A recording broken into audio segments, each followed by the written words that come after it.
Bonjour, bienvenue dans votre JT, dans l'actualité vélisienne cette semaine. Les équipes de Vélizy TV ont assisté à un atelier de sensibilisation aux réseaux sociaux donné à une classe de CM2 de l'école Mozart. Quel regard porte-t-il sur ces outils? Reportage. Mardi 15 juin, l'équipe de France de football a rencontré l'Allemagne pour son premier match de poule de la compétition européenne. Nous avons regardé le match en terrasse avec quelques Vélysiens. Et enfin, direction la Cour Roland avec le Relais Nature, une association qui propose aux jeunes écoliers vélysiens de s'immerger en pleine nature pour en décortiquer tous les secrets. En France, près de 90% des jeunes de moins de 12 ans ont un smartphone et pour sensibiliser aux questions des réseaux sociaux, la ville a organisé des ateliers pour les classes de CM2 et CM1 au centre de loisirs les 17 et 18 juin. Nous étions sur place, reportage. Les 17 et 18 juin, les CM2 et CM1 des écoles de la ville ont assisté à des ateliers de sensibilisation aux réseaux sociaux à travers des quiz et des mises en situation par réalité virtuelle. En fait, c'est des garçons tous les jours, ils prenaient la montre de ma copine, ils se moquaient d'elle et tout. Légalement, les réseaux sociaux ne sont pas autorisés aux moins de 13 ans, mais en France, 87% des moins de 12 ans ont un smartphone et près de 60% des 11-12 ans fréquentent les réseaux sociaux. Est-ce que tu as un téléphone ? Oui, pour appeler mes parents, pour envoyer des messages, pour dire que je suis bien arrivée à l'école ou autre chose, et pour regarder des vidéos sur YouTube, pour écouter de la musique. Mais ces outils ne restent pas sans risque et les élèves de cette classe en ont bien conscience. Exactement, cyberharcèlement. Donc, qui peut me définir ce que c'est de l'harcèlement déjà? Oui. Oui, je peux me faire harceler, on peut m'envoyer des messages qui sont négatifs sur mes vidéos. Après, si je peux être bloqué sur un compte, on peut me pirater, on peut faire plein de trucs. Des risques qu'il convient de rappeler. C'est un numéro vert, c'est pareil. Après, il y a une association. Le problème du cyberharcèlement, c'est que ça ne s'arrête jamais. L'enfant va être harcelé à l'école, et ensuite il y a cette prolongation qui est d'ailleurs de plus en plus dangereuse, où il va être harcelé même à la maison via justement les réseaux sociaux. Donc, qui a un téléphone ici? Ouais, vous êtes beaucoup. L'enfant, il va vivre un épisode, il va vivre un événement en classe. Ça va être une moquerie, ça va être une rumeur. Et ce qui va se passer, c'est qu'en général, une classe, ils ont un groupe WhatsApp, ils sont tous connectés sur TikTok, sur Snap, et donc peu importe le support, ils vont refaire l'épisode, l'événement, ils vont le grossir, et on va prendre un bouc émissaire, et on va se moquer de lui, l'insulter. Est-ce que vous savez que quand même les réseaux sociaux c'est très dangereux? Oui, Mais vous savez qu'il n'y a pas que des gens bienveillants justement dessus. Alors pour les parents, j'ai envie de leur dire, il y a un fait, c'est que nous vivons dans une période où le digital n'a jamais été aussi important. On sait que près de 90% de nos jeunes possèdent un smartphone, donc ça c'est un fait. Par contre, il faut accompagner nos enfants. Donc il y a plein de systèmes, il y a du contrôle parental. On peut installer des applis pour contrôler et après beaucoup de dialogue. En France, les enfants sont très présents sur les réseaux sociaux, ce qui leur a notamment permis de continuer à se sociabiliser lors des périodes de confinement. Et 36% des 8-17 ans ont déjà été choqués par certains contenus, notamment à caractère sexuel, violent, raciste ou homophobe. Ce soir, mardi 15 juin, la France et l'Allemagne se sont affrontés pour leur premier match de poule de l'Euro 2021. Un match à enjeu et difficile, mais la France en sort victorieuse 1-0, un but marqué par un Allemand contre son camp. Et pour assister à ce match, nous étions sur la terrasse de la taverne. Nous vous proposons de découvrir tout de suite quelques images. Le plaisir retrouvé d'un match de foot en terrasse.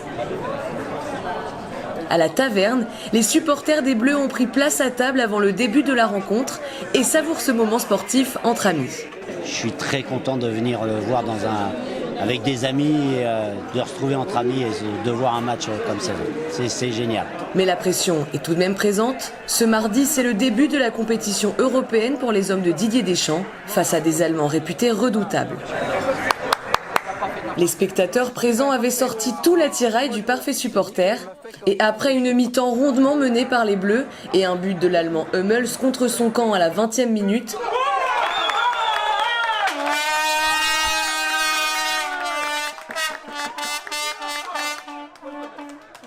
À la mi-temps, les supporters français étaient plutôt rassurés. Pour l'instant, tout va bien. On voit bien qu'ils peuvent aller loin. C'est rassurant. Voilà ce que je peux vous dire, on est content. Vive la France, vive la République. On est un petit peu en sueur, mais je pense que quand même on va gérer parce qu'on a une défense incroyable, on a un goal incroyable et je pense qu'on va quand même bien y arriver. Voilà. Et l'Allemagne, ils sont bons en attaque, mais vu notre contre-attaque, je pense qu'on va gagner. Je pense que deuxième mi-temps, ça va aller, on va dérouler. Et ça, je pense notre équipe est trop forte. Notre équipe est trop forte. Même si l'Allemagne est excellente, notre équipe, c'est trop. L'ambiance festive n'a pas quitté la terrasse de la soirée, malgré les buts hors jeu de Kylian Mbappé puis Karim Benzema. Le match s'est terminé sur un score de 1-0 pour les Bleus, quelques minutes avant le début du couvre-feu. Prochain rendez-vous le 19 juin. Les Bleus rencontreront la Hongrie pour leur deuxième match de poule. L'association Relais Nature, qui se situe au cœur de la cour Roland, a pour habitude d'organiser des activités nature à destination des scolaires. Le 18 mai, nous avons accompagné la classe de CP de Madame Doré de l'école Jean Mermoz au bord de la mare en forêt pour découvrir les insectes qui y habitent. On est en train de chercher des petites bêtes qui vivent dans l'eau pour après les mettre dans le petit aquarium. Allez, maintenant, ça y est, tu peux la mettre dans l'eau. On verra, Hugo. Non, c'est à moi. C'est quoi ça? Attends. Ah, regardez. C'est quoi le truc blanc là? Ah, je sais pas. C'est un coquillage. Ouais, on dirait une larve. On la met? Vas-y, va la mettre dans l'eau. Elle est où? Elle est là, le petit trait là. Elle me faisait des guillis. C'est vrai? Alors Livia, est-ce que tu peux un peu m'expliquer ce que vous êtes en train de faire là? On est en train de pêcher des trucs et si on trouve des insectes ou un truc intéressant, on peut le mettre dans le petit aquarium. Qu'est-ce que vous utilisez comme ustensile pour trouver ces petits insectes? Je sais plus comment ça s'appelle, mais c'est un bâton avec un filet au bout et ça sert à attraper des animaux. Qu'est-ce qu'il faut? Et je vais l'attraper. Fais attention de pas... Ah, je vois ça, oui. Là, tu peux... Oui. Alors aujourd'hui, on est en sortie à la cour Roland pour faire une animation autour de la mare. Donc c'est-à-dire qu'on farfouille dans l'eau pour trouver des petites bêtes. Une coccinelle d'eau. Comme Samuel. On va voir si c'est vraiment... Vous avez tout le matériel? Oui. Super. Dans ces temps où on est souvent à la maison, ça permet aussi d'explorer d'autres environnements. Et puis c'est du concret. Voilà, on peut regarder des vidéos à l'école sur les petites bêtes, mais ce sera jamais pareil que les toucher, de les voir dans la vraie vie. Donc ça s'inscrit à la fois dans les programmes, on est en questionner le monde, la matière qui regroupe les sciences. Donc les enfants sont ravis et puis moi aussi. Par contre, il y a un insecte que je n'aime même pas. C'est l'araignée. Ça te fait peur? Non, c'est juste qu'avec ses yeux, ça me donne envie de vomir. Lily? Oui? Voilà, elle est même pas Il est mort. Ouais, je sais, ça se voit. Il n'y a rien du tout.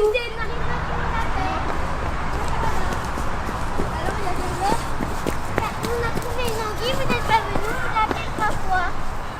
Hein? Vous les avez? Votre JT est maintenant terminé. Merci beaucoup de nous avoir suivis et merci pour votre fidélité. Au fil des semaines, à la semaine prochaine.